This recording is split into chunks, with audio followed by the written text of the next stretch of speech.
అప్పుడు మేడం గారిని మా స్కూల్కి ఒక్కసారి వచ్చేయాలండి మేడం అంటే తప్పకుండా వస్తున్నారు. సడన్గా వస్తున్నారు, నిజంగానే సడన్గానే విజిట్ చేశారు. Thank you very much madam. మేము ఎప్పుడో దయానంద గారిని ఆ ప్లేస్లో చూడాలనుకున్నాం. ఏదైనా కానీ మొత్తం మీద మేడం గారు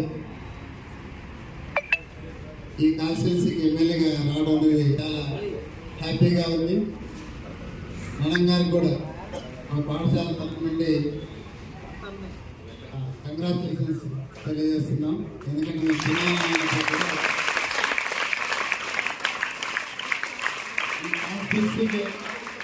మిగతా వాళ్ళందరూ కూడా మహిళా ఉపాధ్యాయులు, అక్కడ పిల్లలు కూడా అమ్మాయిలు. మేడం గారిని చూసే ముందు మీకేమనిపిస్తుంది? ముందు డాక్టర్ కావాలనుకుంటుందా? అంటే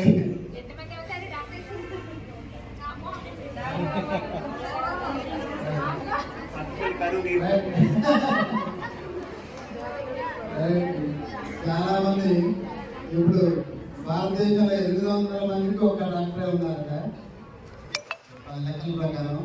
మరి మీరందరూ